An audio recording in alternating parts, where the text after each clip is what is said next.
Oi, pessoal! Bem-vindos a mais uma aula de História do Brasil.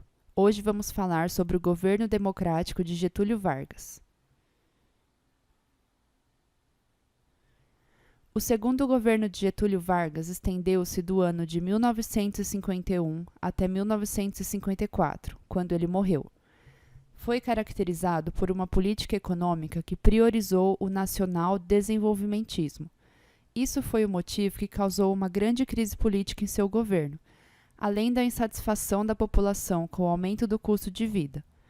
O término do segundo governo ocorreu de maneira trágica, com o suicídio do presidente em 24 de agosto de 1954. O resultado final da eleição de 1950 determinou a vitória de Getúlio Vargas com 48,7% dos votos, totalizando quase 4 milhões de votos contra os 29,7% do outro candidato, Eduardo Gomes, e 21,5% de Cristiano Machado. A candidatura e a vitória de Getúlio Vargas enfureceram a UDN, um notório partido conservador e antigetulista daquela época.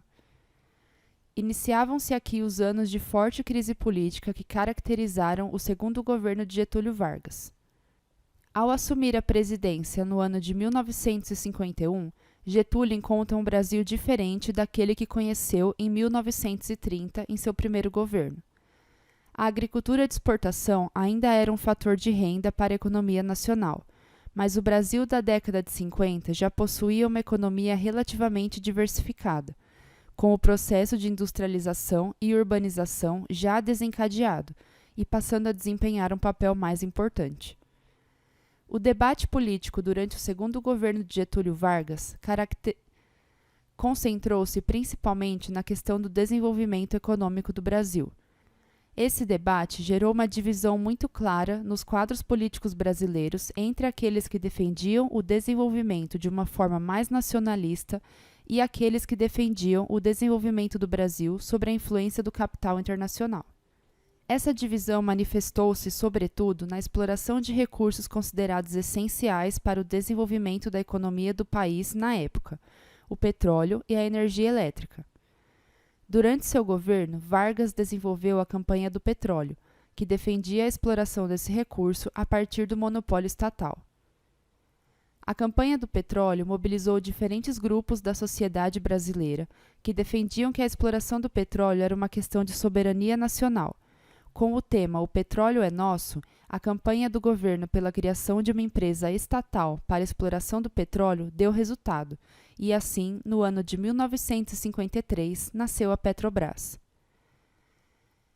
A campanha pela criação de uma companhia estatal que realizasse a produção de energia elétrica não teve o mesmo sucesso, e a criação da Eletrobras só aconteceu no ano de 1962. De qualquer forma, o governo de Getúlio teve sucesso em criar uma estrutura com o objetivo de aumentar a produção de energia no país.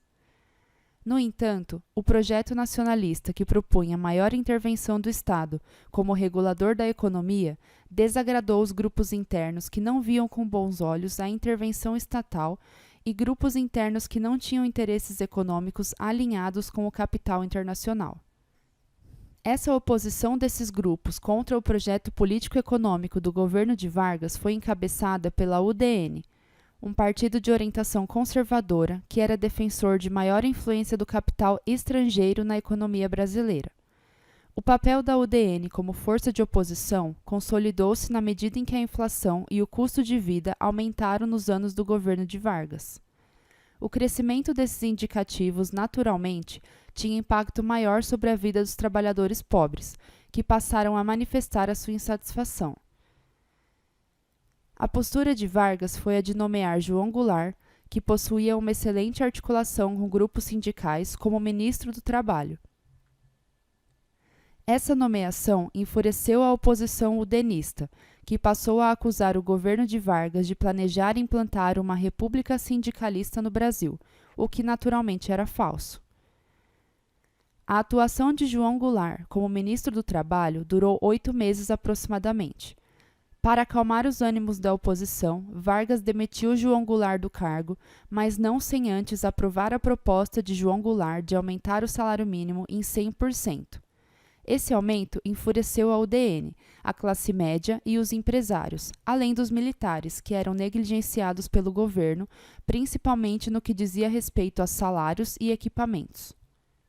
A situação do governo de Getúlio Vargas era delicada. No entanto, a oposição não possuía ainda algo que causasse a derrubada de Vargas de maneira definitiva. O estopim que desencadeou o fim do segundo governo de Vargas aconteceu no dia 5 de agosto, quando Carlos Lacerda sofreu um atentado quando chegava em sua residência na rua Toneleiro, em Copacabana. Carlos Lacerda era o principal nome da UDN e da oposição ao governo de Vargas. Como jornalista, Lacerda utilizava seu jornal, chamado A Tribuna da Imprensa, para publicar diariamente denúncias contra o governo de Vargas, algumas verdadeiras e outras falsas. O jornalista foi ferido no pé, mas seu guarda-costas morreu. Essa notícia caiu como uma bomba no governo de Vargas no Palácio do Cadete. A participação de Getúlio Vargas no atentado nunca foi comprovada, porém, a oposição de Vargas acusava-o de ser o mandante responsável pela tentativa de assassinato a Carlos Lacerda. O partido de Getúlio sugeriu que ele renunciasse, mas disse que não abandonaria o palácio antes do fim do mandato, a não ser que saísse dali morto. Seu partido, logo em seguida, rompeu publicamente com o presidente. Getúlio Vargas estava acuado e foi abandonado pelo próprio partido.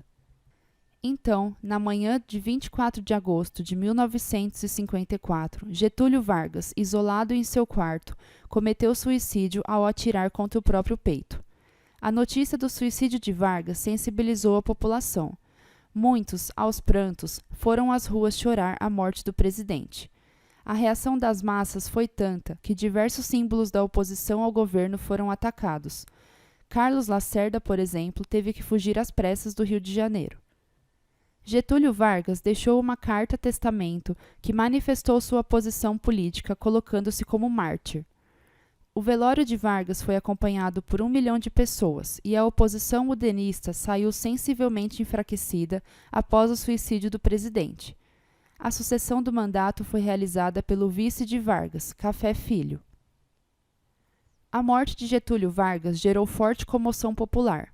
Para atenuar as consequências da recepção da carta-testamento de Vargas, o próximo presidente, Café Filho, afirmou, no primeiro pronunciamento como presidente, o compromisso com os mais humildes, o mesmo termo utilizado por Vargas em sua carta.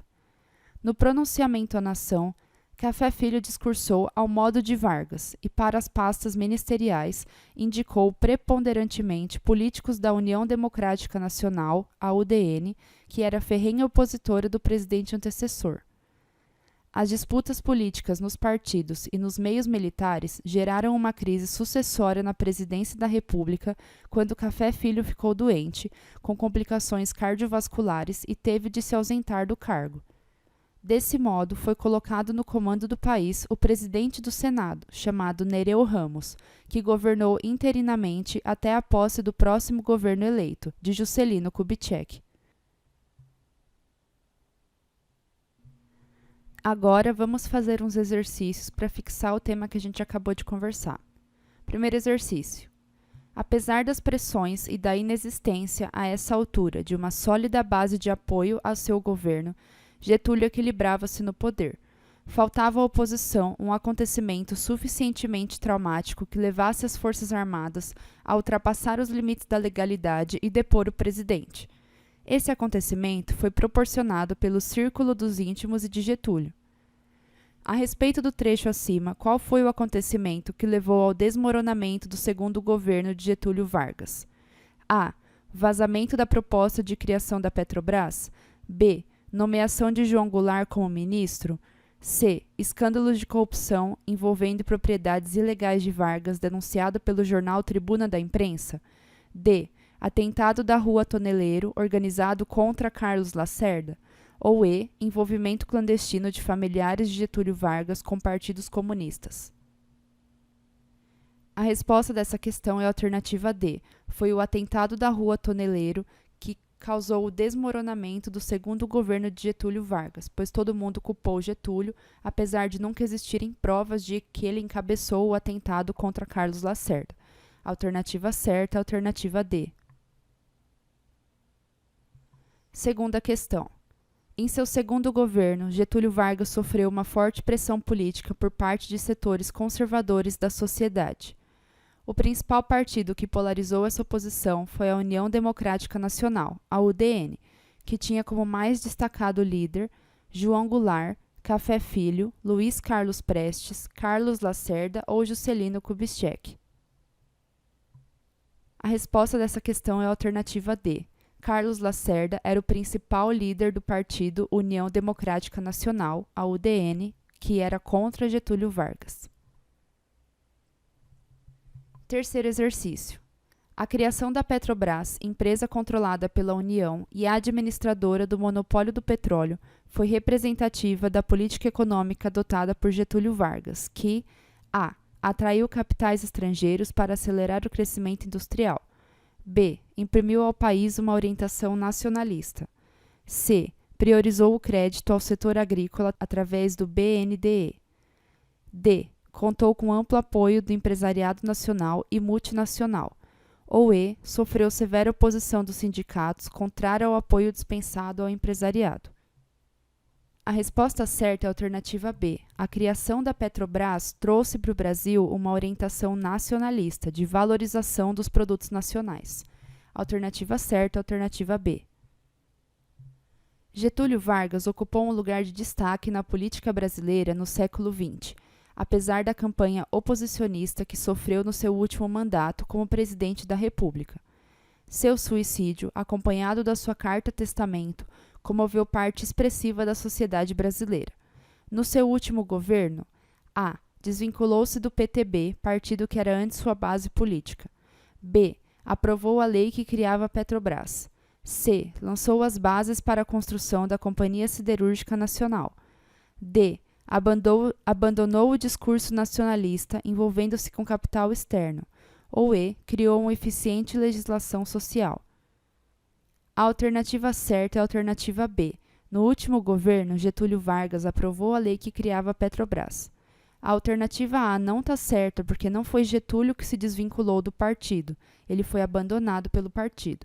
Então, a alternativa certa é a alternativa B. Próxima questão. A criação da Petrobras e o monopólio estatal da exploração do petróleo e do território brasileiro decorreram de ampla mobilização nacionalista na chamada Campanha do Petróleo. Tal campanha ocorreu durante o governo de João Goulart, o governo de JK, o regime militar, o segundo governo Vargas ou o Estado Novo. Essa é fácil, né, gente? A resposta é: a campanha do petróleo ocorreu durante o segundo governo de Getúlio Vargas. Alternativa D. Pessoal, por hoje é só. Espero que vocês tenham entendido o conteúdo da aula, espero que tenham gostado e entendido dos exercícios e a gente se vê na próxima. Até mais!